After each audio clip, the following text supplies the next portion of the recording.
the splintering crack of a door frame, followed by the musical, terrifying shatter of a window, is a sound you're never supposed to hear at 3 in the morning. It ripped me out of the deepest part of sleep, my heart instantly hammering against my ribs. Floodlights bathed our small lake cabin in an unnatural, blinding glare. This wasn't a robbery. This was something else. This was her. The HOA president, a woman barely 30 named Brittany, had been harassing us for months with bogus fines. But I never imagined she'd escalate to sending a demolition crew to my front door while we were sleeping inside. She thought I was just some city guy who'd ignore her until I paid up. She thought she was untouchable. What she didn't realize was that in her blind rage, she'd threatened the one person in the world I would burn civilizations down to protect. My wife, Elena. And she had no idea who Elena was. Drop a comment letting me know where you're watching from, because this story gets absolutely crazy. Elena and I bought the cabin as our escape. We both have demanding jobs in the city. I'm a civil engineer, and she runs her own martial arts and self-defense school, and the idea of a quiet place on the water was our shared dream. We found a small, charming A-frame in a community called Lakeside Pines, a collection of about 50 homes managed by a homeowners association. That should have been the first red flag, but the bylaws seemed reasonable, and the fees were manageable. For the first 6 months, it was paradise. We spent weekends kayaking, fishing, and just enjoying the quiet hum of nature. We met a few of our neighbors, mostly older, retired folks who were perfectly pleasant. One of them, a man named Gary whose property adjoined ours, warned us gently during a conversation over the fence. "Just keep your head down with the new HOA president," he'd said.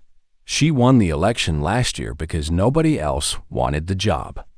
She's young, got a trust fund, and thinks this whole lake is her personal kingdom." We laughed it off at the time. How much trouble could one person possibly cause? We were about to find out.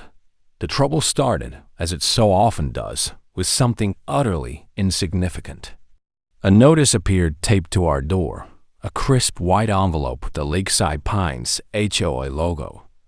Inside was a letter, written in an aggressively floral font, informing us we had been fined $50 for an unapproved lawn decoration. I walked outside, confused. The only thing on our lawn was a small, tasteful welcome mat in front of the door. The letter specified the mat's color, a pleasant forest green, violated Section C, Paragraph 4 of the Aesthetic Code, which apparently mandated all doormats be a shade of beige or gray. I reread the bylaws. There was no such paragraph.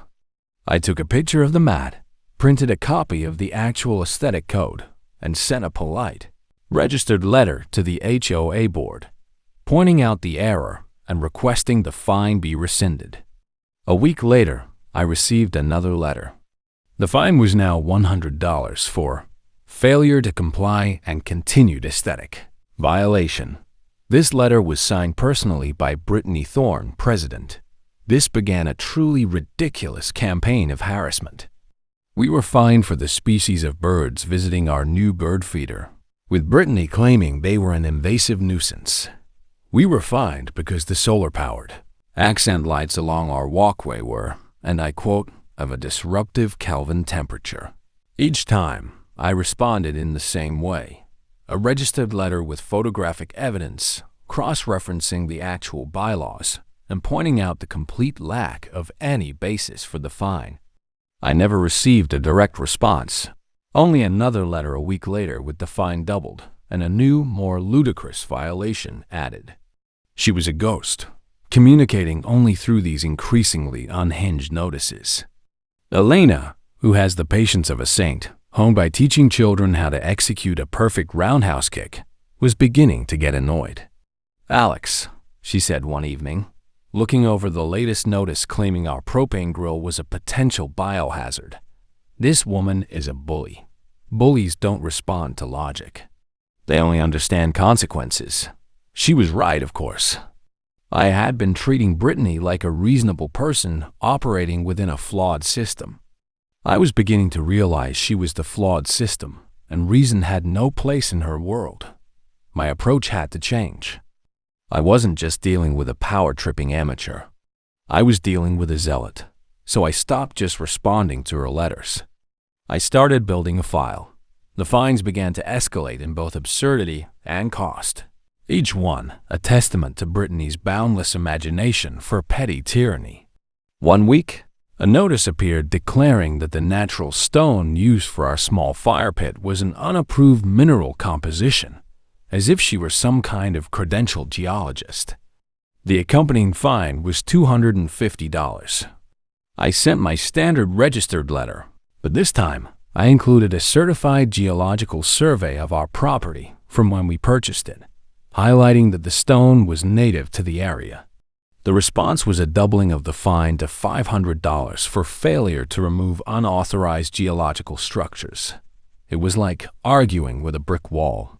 If the brick wall had a trust fund and a laser printer, my file grew thicker.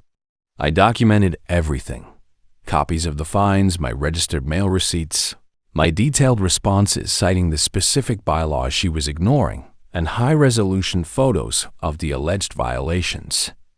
I was creating a meticulous record of her campaign, a paper trail of her irrationality. I decided it was time to meet my antagonist in person. The HOA held monthly meetings in the small community clubhouse, and I made sure to attend the next one. The room was sparsely populated. A handful of older residents, my neighbor Gary among them, sat looking bored. At the front sat the board, a nervous-looking man who was the treasurer, a woman who looked permanently apologetic, and Brittany herself. She was exactly what you'd picture.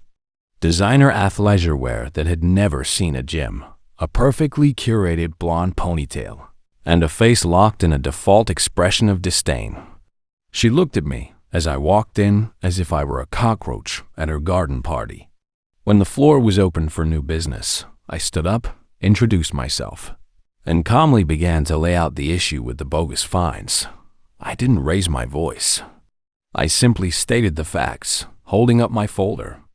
I've received 6 violation notices in the last 2 months, I explained, and I've responded to each one by citing the HOA's own governing documents, which show that no violation has occurred.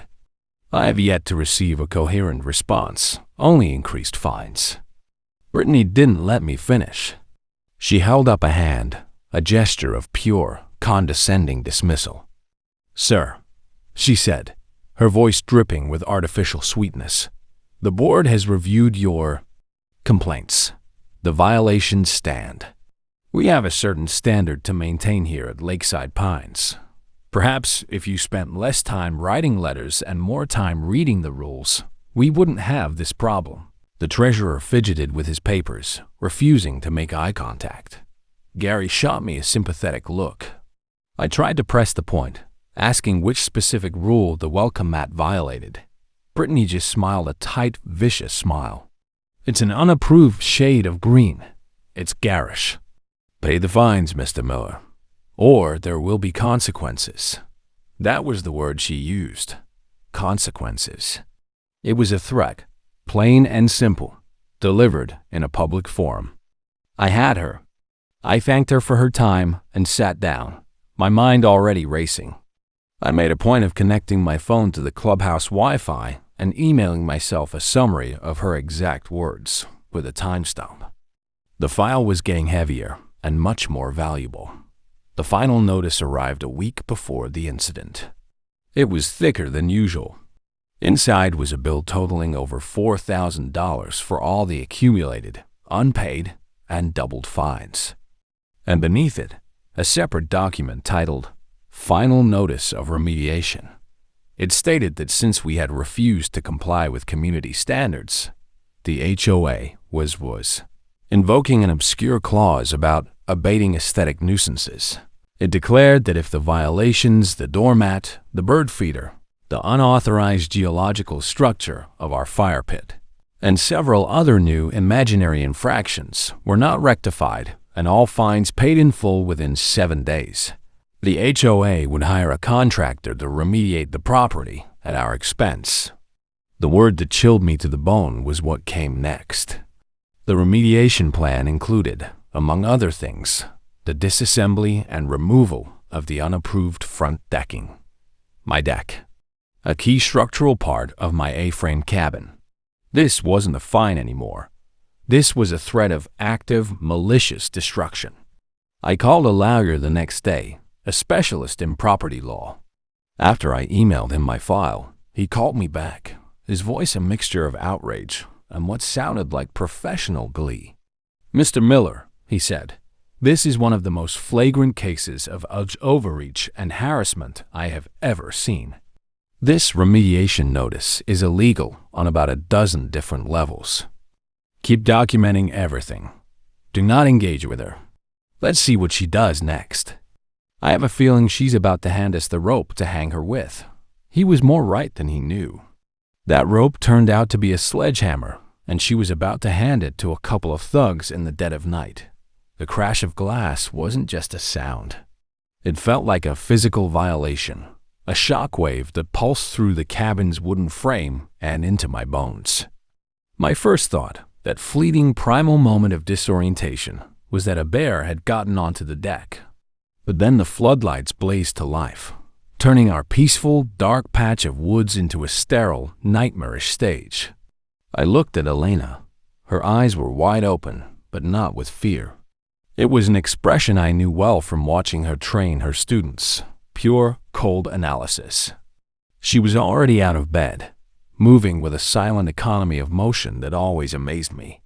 I grabbed my phone from the nightstand and immediately hit record on the video camera, staying low and moving toward the living room window that overlooked the deck. The floodlights were positioned to blind anyone looking out, but from the side, I could see them perfectly. Two large men, dressed in work clothes, were on our deck. One held a heavy-duty crowbar, which he'd clearly just used on the doorframe. The other was swinging a sledgehammer, methodically, into the thick wooden support posts of our deck railing. Then I heard her voice, tinny and sharp through a speakerphone one of the men was holding. "I told you, the deck first. The whole thing has to come down. It's an unapproved structure." My blood ran cold. It was Brittany. She was directing them live like some twisted home renovation from hell reality show. The man with the phone grunted back, "There's people inside, lady." Lights just came on. Her reply was instant and venomous. "I don't care. They were warned. This is official HOA business. Take the deck down now." My hands were shaking, but I kept the phone steady, capturing it all. The men, the damage, and most importantly, her voice giving explicit, illegal orders. I had my smoking gun. In fact, I had an entire arsenal. Just as one of the men raised the sledgehammer to take a swing at the large picture window next to the door, Elena moved. I only saw her as a blur. She'd slipped out the back kitchen door, circled around the side of the cabin in the shadows, and was on them before they knew what was happening. It wasn't like a movie. It was faster, more efficient, and far more brutal. The man with the sledgehammer found his swing interrupted as Elena drove the heel of her hand up under his chin. His head snapped back with a sickening crunch, and he went down like a sack of rocks, the sledgehammer clattering onto the deck. The second man, the one with the crowbar and the phone, spun around, his eyes wide with shock. He raised the crowbar, but he was clumsy and slow. Elena sidestepped his swing, grabbed his wrist with one hand, and twisted. A sharp crack echoed in the night air, followed by a high-pitched scream of agony. The crowbar fell from his nerveless fingers. She used his own momentum to spin him around and slam him face first into the wall of the cabin, pinning his good arm behind his back in a lock that made him cry out again. The phone he dropped was still on, and Brittany's shrill voice was squawking from it. "What's happening? What's going on? Get back to work." I stepped out onto the damaged deck, my own phone still recording, and picked up the thug's phone. I put it on speaker. "Brittany," I said, my voice dangerously calm. "This is Alex Miller. You have about 60 seconds to explain why you sent 2 men to demolish my home in the middle of the night before I forward this entire recording to the sheriff." There was a sudden strangled gasp on the other end, and then silence. The line went dead. I could hear sirens in the distance, while Elena was busy with her aggressive negotiations. I had called 911. The Lakeside Pines private kingdom was about to have some very official and very unwelcome visitors. The show was just beginning. The arrival of 2 sheriffs. Deputies felt like the house lights coming up at the end of a bizarre and violent play. One deputy, a young, serious-looking woman, immediately began tending to the 2 would-be demolitions experts, while her partner, an older, grizzled officer named Sergeant Davis, came over to me. Elena had since released the man she'd pinned, who was now cradling a clearly broken wrist and sobbing quietly. The other one was still dazed, sitting on the edge of the deck and mumbling to himself. Elena stood calmly a few feet away, her arms crossed, looking entirely composed. Sergeant Davis took one look at the scene: the splintered door, the shattered window, the sledgehammer, the 2 groaning men, and my 5'7" wife standing there without a scratch on her, and just shook his head slowly. "Okay," he said, pulling out a notepad. "Somebody want to tell me what in the Sam Hill happened here?"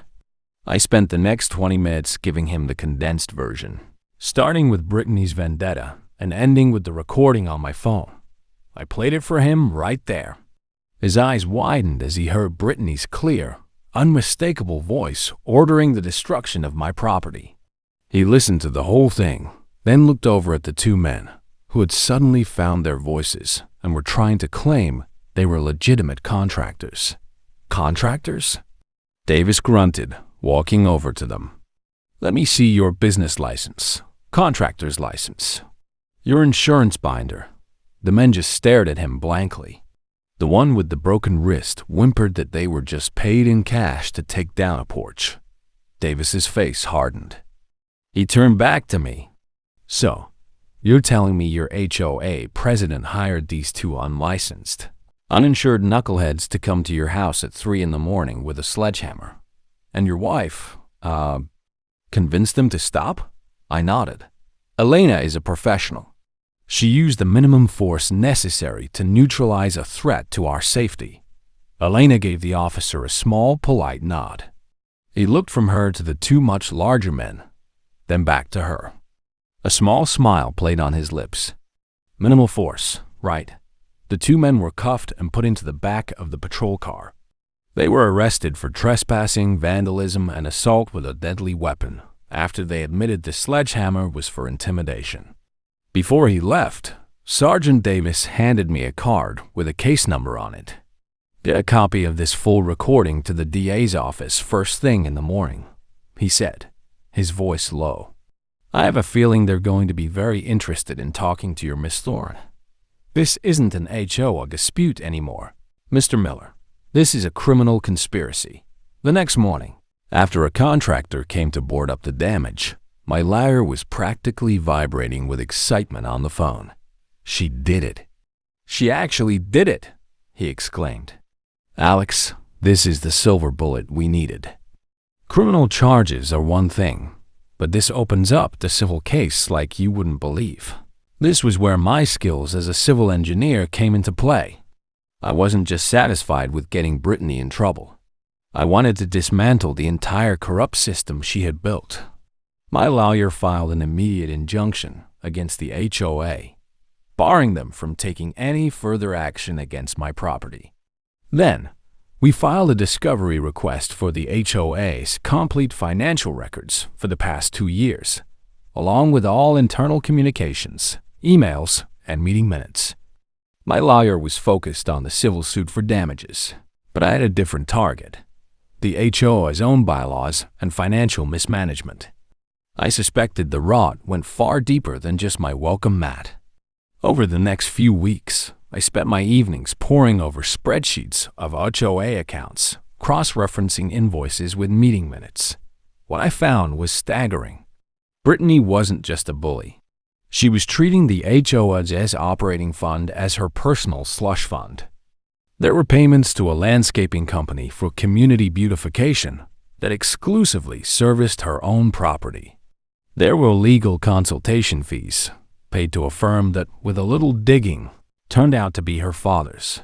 And then I found it, a cash withdrawal of $3,000, made 2 days before the attack on our cabin, with the memo line simply reading, "Property Abatement Services."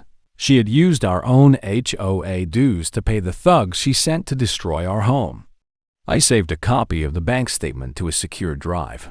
It was time to go public. We called for a special emergency meeting of the entire homeowners association. The bylaws required it if a petition was signed by 10% of the members. With Gary's help, we got 15 signatures in one afternoon. The stage was set for the final act. The community clubhouse was packed. News of the 3 a.m. incident had spread like wildfire, and for the first time since we moved in, nearly every homeowner was in attendance. The room buzzed with a nervous energy, a mix of curiosity, anger, and fear. At the front table sat Brittany and the other 2 board members. She was trying to project an aura of confidence, but I could see the strain around her eyes. The treasurer, Mr. Henderson, looked like he was about to be physically ill, and the secretary just stared at her hands. My lawyer, Mr. Crane, sat beside me in the front row. Per the bylaws, a homeowner could call a special meeting to present a grievance to the community. Brittany had to let me speak. She tried to frame it as a simple dispute, but the atmosphere in the room was not on her side. When I was called to the podium, I didn't bring my thick folder of papers. I brought a laptop and a small projector. I set it up and aimed it at the blank white wall behind the board members, their own panicked faces now the backdrop for my presentation. "Good evening, everyone," I began, my voice steady. "My name is Alex Miller. Many of you know me, but for those who don't, my wife and I own the A-frame cabin on Lot 34. For the last several months, we've been the target of a campaign of harassment, illegal fines, and intimidation by our board president, Ms. Thorne." A murmur went through the crowd. Brittany stood up. "This is a private matter. These are baseless accusations." "Are they?" I asked calmly and clicked the first slide. It was a picture of my green welcome mat. This is where it began, with a $50 fine for this garish welcome mat. I then clicked through a dozen slides, each showing one of her ridiculous violations, followed by the relevant section of the HOA bylaws that proved no rule was broken. With each click, the crowd grew more restless. I then moved to the financials. I'm a civil engineer. I work with contracts, budgets, and regulations for a living. So I took a look at our HOA's books. I put up the slide showing the payments to the landscaper that only worked on Brittany's house. I showed the legal fees paid to her father's firm. And then I showed the $3,000 cash withdrawal. This withdrawal for property abatement services was made 2 days before 2 men, paid in cash, showed up at my home at 3 in the morning with a sledgehammer to demolish my deck while my wife and I slept. Inside, gasps and shouts erupted. Brittany was white as a sheet. "Lies! It's all lies! You have no proof!" she shrieked. "Oh, but I do, Brittany," I said, looking her directly in the eye. "And I believe you should see it for yourself." I clicked to the final slide. It wasn't a slide. It was a video file. I pressed play. The grainy night vision footage filled the wall. The sound of splintering wood echoed through the clubhouse, followed by the loud, clear audio of Brittany's voice coming from the thug's phone. "I told you, the deck first. The whole thing has to come down." The room fell into a stunned, horrified silence. The video continued. "There's people inside, lady." And then her chilling response, "I don't care. They were warned." This is official HOA business. People in the audience were on their feet, yelling. Someone shouted, "That's a felony." My neighbor Gary stood up and pointed a trembling finger at her. "You put all of us at risk. "You monster!" Brittany looked like a cornered animal. She stared at the screen, at her own monumental arrogance and criminality playing out for everyone to see. The video ended with my calm voice on the phone and the sound of distant sirens. I turned off the projector. The silence that followed was heavier than any noise. It was broken by Mr. Henderson, the treasurer, who stood up, his hands shaking. I want to resign," he stammered. "I didn't know. I swear I didn't know the extent. The spell was broken. It was over." The finale was even more satisfying than I imagined. Just as Brittany tried to gather her things and flee, two figures appeared at the back of the clubhouse. It was Sergeant Davis and his partner. He held up a warrant. "Brittany Thorne," he said, his voice booming in the silent room. "You're under arrest." The entire community watched as she was handcuffed and led out of the meeting she had once ruled with an iron fist. A reign of terror brought down by a welcome Matt, a calm engineer, and a wife who knew how to handle bullies. We didn't just win a dispute. We had liberated a community. The lesson was learned. Never underestimate a quiet man who keeps good records, and never, ever threaten his family. Let me know what you think in the comments, and I'll see you in the next one.